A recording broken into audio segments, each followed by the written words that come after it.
Topik kita sore ini adalah ikhlaskan, maafkan. Ahilman mau tanya, ikhlas itu susah atau mudah? Jawab, mudah atau susah?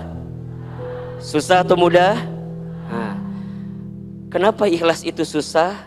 Karena pahalanya surga. Kalau ringan pahalanya kipas angin ya. Kulkas satu pintu ya. Terus apa lagi?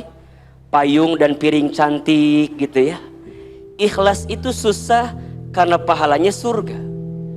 Memaafkan susah karena pahalanya surga. Maka setiap pahala yang besar itu pasti diiringi dengan ujian pengorbanan yang berat. Inna idhomal jazai ma'a idhomil balai. Sesungguhnya besarnya pahala itu tergantung beratnya ujian. Makin berat ujiannya, makin besar pahalanya. Kemudian kata Nabi SAW, Innallaha idza ahabba qauman ibtalahum.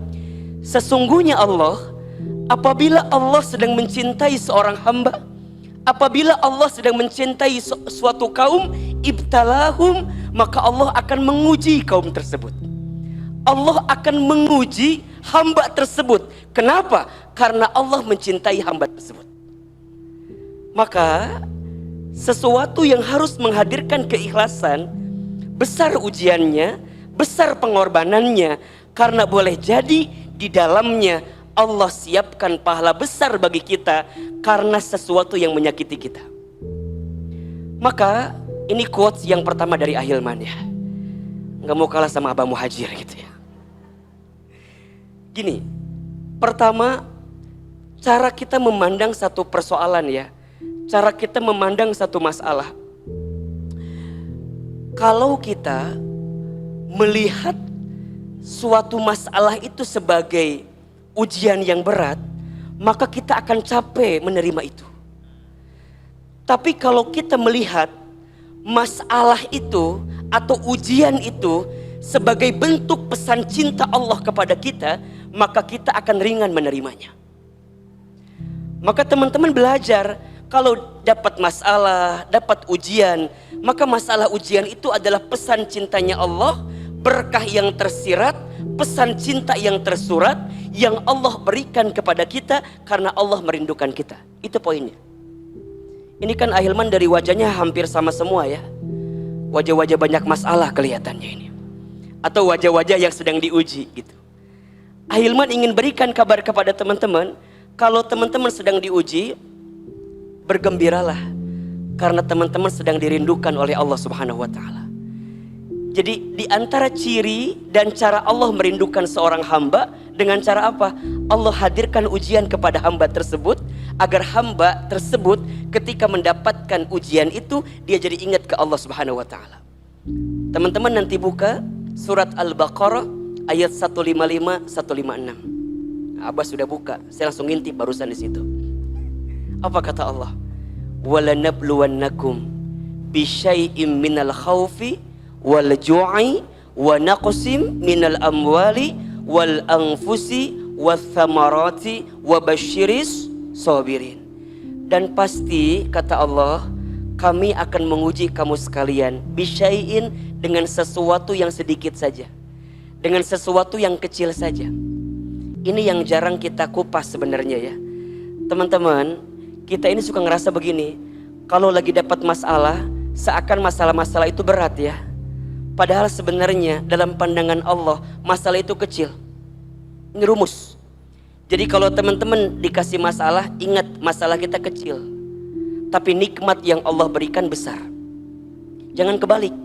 Kita mah kadang-kadang sok pinter ngitung masalah dibanding ngitung nikmat. Betul nggak?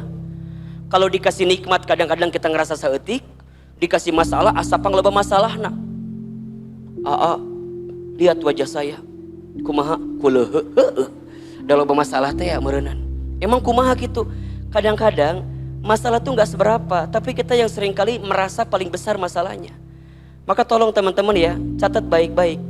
Ya Allah, masalahku berat, iya, tapi aku tenang karena aku punya Allah yang maha besar. Catat status yang kedua itu. Ya Allah, aku punya masalah yang berat, tapi aku tenang karena aku punya Allah yang maha besar. Jadi masalah itu kecil sebenarnya. Makanya dilanjutkan apa di antara persoalannya? Satu, minal khauf, manusia diuji dengan ketakutan, wal ju'i, dan kelaparan, wa naqsi minal amwal, dan kekurangan harta, ya. Teman-teman kalau udah ngurusin harta pasti kurang terus, betul nggak? Ya. Sudah punya gaji 3 juta, kurang atau tidak? Kurang kalau kita lihat orang gajinya 5 juta. Dikasih gaji 5 juta, lihat orang gaji 7 juta, kurang atau tidak? Kurang. Maka kita diajarkan kalau urusan dunia jangan lihat ke atas. Kunaon cangkel. Gitu Nyeri. Urusan dunia lihat ke bawah, urusan akhirat lihat kemana? Lihat ke atas. Teman-teman kalau urusan dunia lihat ke samping, lihat ke atas capek. Tetangga beli kulkas, orang kedinginan, ayah. Tetangga beli kompor gas, orang kepanasan. Tetangga beli mobil baru, kita katabrak. Dan cicing diharapkan mobil tetangga orang. Tetangga masang parabola, orang minum Paramex. Jadi serba salah. Kalau urusan harta mah nggak ada habisnya, betul apa enggak? Ujungnya naon? Iri, punten mohon maaf, dengki, iri we ka batur teh. Cenah, mobil anyar, paling menang maling. Tuh, mobil kumaha malingna? Iya, teman-teman kadang-kadang sok julit ka batur. Nanya, si eta geus nikah, padahal beungeutna teh sakumaha? Da perasaan alusan urang beungeutna teh. Nah hanya ulah juli teman-teman, ulah kitu. Eta teh tanda orang iri ka batur. Lebih baik batur jore payu dibanding orang keur mah jore teu payu deui. Jadi matakna duh, soklah sing buru-buru nikah aminnya. Sayang nih jamaah teman hijrah nih GGM, ganteng-ganteng mubazir. Sok sarua nih ieu ge sarua GGM. Naon Ahilman? Ganteng-ganteng muhajir. Jadi kadang-kadang ada sifat itu ya, kurang harta gitu. Terus apalagi wal anfus, kegoncangan jiwa, sehat dikasih ujian sakit ya. Dan kadang-kadang ujian jiwa itu juga datang dari orang-orang terdekat kita. Seorang anak diuji oleh orang tuanya, orang tua diuji oleh anaknya, pasangan diuji oleh pasangannya, termasuk oleh orang-orang yang pernah dekat dengan hati kita. Yang kemudian nanti dia pergi meninggalkan kita. Di situ babnya nanti. Sampai wasamarot, ada harapan yang tak kunjung jadi kenyataan. Apa kata Allah? Kalau kalian diberikan ujian-ujian itu, maka tolong catat, wabashir, kalian itu lagi dikasih kabar gembira sama Allah. Jadi kalau ada yang diuji dengan ketakutan, diuji dengan kelaparan, kekurangan harta, kegoncangan jiwa, dan harapan yang tak kunjung jadi kenyataan, tolong teman-teman catat, Allah sedang memberikan kabar gembira. Bagi siapa Ahilman? As-sabirin, bagi orang-orang yang sabar. Siapa orang yang sabar itu? Alladzina idza asabathum musibah qalu inna lillahi wa inna ilaihi rajiun. Orang yang sabar itu yang ketika ditimpa musibah dia hanya mengatakan semua datang dari Allah dan akan kembali kepada Allah. Semua milik Allah dan akan kembali kepada Allah. Itulah ikhlas. Jadi ikhlas itu apa Ahilman? Ikhlas itu saat kita berharap bersandar kepada Allah dalam setiap urusan kita. Maka kalau sekarang teman-teman belum ikhlas, apa jawabannya? Coba Ahilman tanya. Kalau kita belum ikhlas, berarti apa jawabannya? Kita masih berharap kepada siapa? Kepada manusia. Berarti kita masih belum berharap kepada Allah seutuhnya. Kita masih berharap kepada manusia. Teman-teman,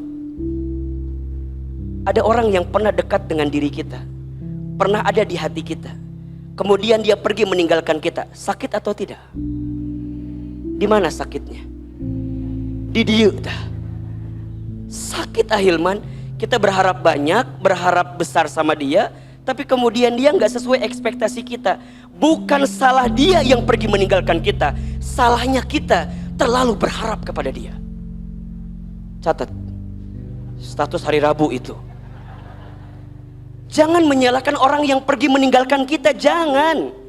Tapi salahkan kita yang terlalu berharap kepada orang itu. Sehingga ketika dia pergi meninggalkan kita, jadi sakit hati kita. Karena terlalu berharap kepada manusia yang tak pantas jadikan harapan. Seringkali Ahilman sampaikan, berharap kepada manusia itu adalah patah hati yang disengaja. Makin berharap, makin siap patah hati dalam hidup ini. Maka belajarlah untuk mengikhlaskan, kembalikan ke Allah. Ingat ya, ikhlas itu bukan tidak berharap. Ikhlas itu berharap, tapi berharapnya kepada siapa? Kepada Allah. Maka apa nanti cirinya orang yang ikhlas? Dia yakin semua yang terjadi atas skenario Allah. Dan kalaupun Allah mengizinkan orang itu pergi dari hati kita, karena Allah tahu orang itu bukan yang terbaik untuk kita. Allah tahu kamu itu bisa menemukan yang lebih baik daripada dia yang pergi meninggalkanmu. Pertanyaannya, saha Ahilman? Teuing. Ahilman kita apal. Cuman yang jelas ikhlas ini adanya di sini nih. Belajar tadi kata Abah yang pertama apa? Ridho, menerima, tarimakeun. Memang sudah terjadi. Teman-teman gak boleh ya bilang begini, coba dulu ya, seandainya dulu begini ya, coba kalau aku gak kenal sama dia ya, coba, enggak boleh. Sesuatu yang sudah terjadi, tidak boleh kita mengatakan hakada, seandainya hakada, la. Teman-teman katakan qadarullah wa ma syaa fa'ala. Sudah jadi ketentuan Allah dan Allah menghendakinya. Kadang kita tuh gak sadar ya, boleh jadi Allah pernah mengizinkan kita untuk mengenal tentang dia, karena Allah sedang mengajarkan kepada kita tentang arti kehilangan dari seseorang yang kita cintai itu. Allah sedang mengajarkan kita bahwa berharap kepada manusia itu gak enak banget, sakit banget. Kadang-kadang kita tuh butuh ngerasain sakit hati sedikit gitu ya. Kadang-kadang kita harus ngerasain sesuatu yang sakit karena ada pesan gembira yang Allah siapkan untuk kita.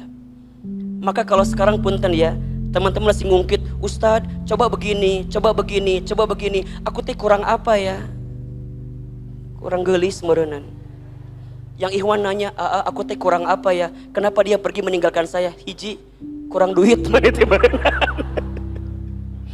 Lamun orang sibuk, kalau kita sibuk mencari alasan, capek. Karena akan ada selalu beribu alasan yang menguatkan engkau untuk tidak ikhlas.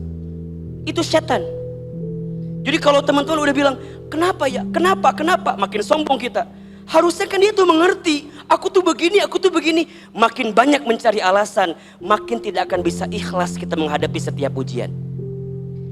Udah, balikin aja ke Allah. Terima. Jangan pernah menghina keadaan. Karena malam pun tidak pernah menghina takdirnya menjadi gelap. Jangan pernah menghina keadaan.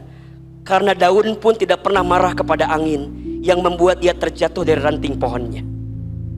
Jangan minta diulangi deui. Poho deui Ahilman ngomong naon bieu teh. Terimakan aja, terima, ridho. Maka tadi lanjutkan hadisnya, faman radiya falahur ridho. Barang siapa yang ridho dengan ketentuan Allah, yang ridho dengan keadaan yang Allah berikan kepada dirinya, falahur ridho, maka di situ ada keridhaan Allah. Waman sakhito falahus sukhtu, dan barang siapa yang murka, yang marah, yang benci dengan ketentuan Allah, maka ada kemurkaan Allah di situ. Teman-teman, kalau teman-teman sibuk mencari alasan dari setiap apa yang pergi meninggalkan kita, maka teman-teman tidak akan pernah ikhlas. Mulai hari ini, kalau ingat ya, kalau teman-teman merasa sudah tidak ada lagi pundak manusia yang bisa dijadikan sandaran, kalau sudah tidak ada lagi telinga manusia yang bisa mendengarkan perasaan hati kita, sudah saatnya tempat bersujud menjadi berbisik terbaik untuk kita bermohon kepada Allah Subhanahu wa taala. Kalau bahasa kita mah ngeus atuh, kembali ke Allah, back to Allah. Boleh jadi selama ini hidup kita terlalu berharap kepada makhluk, kepada manusia, sehingga kita dibuat sakit hati dengan keadaan itu. Ikhlas, melepaskan, ridho, menerima. Maka nanti ada dua istilah ya, ada ridho, ada ikhlas. Apa bedanya? Ridho itu saat menerima, ikhlas itu saat apa? Saat melepas. Makanya ada lagu kan? Apa lagunya? Melepas dengan ikhlas. Lagu saya teteh, Lesti apal. Jadi gini. Oke, kalau teman-teman dapat sesuatu yang menyakitkan, apa sikapnya? Ridho, terima. Kemudian teman-teman berusaha untuk tegar, apa sikapnya? Ikhlas. Terima keadaannya, ikhlas melepaskan keadaan itu. Ngelepasinnya kemana? Ngelepasinnya ke Allah Subhanahu wa ta'ala. Ya Allah, ternyata orang yang pernah aku berharap kepadanya, kemudian dia pergi meninggalkanku ya Allah. Aku terima keadaan ini dan aku berharap kepadamu ya Allah, berikan pengganti yang lebih baik dari sakit hati yang pernah aku rasakan. Maka apa yang kedua? Maafkan. Maafkan itu kan saat orang menyakiti hati kita, betul apa enggak? Teman-teman berbuat baik sama orang, kan normalnya pengennya orang tuh berbuat baik lagi sama kita, betul apa enggak? Kan orang yang sakit hati tuh begitu tuh. Orang kita udah berbuat baik, tapi orang nggak berbuat baik sama kita, jadinya apa? Sakit hati, kan gitu ya. Ahilman yakin teman-teman yang belum bisa ikhlas, kira-kira di antara sebabnya karena itu. Aku teh udah berkorban untuk dia, aku teh udah ngasih banyak untuk dia, tapi kemudian dia pergi mencampakkan aku. Kan itu bahasanya gitu. Aku udah ngasih sekian, aku memberi sekian, berkorban sekian.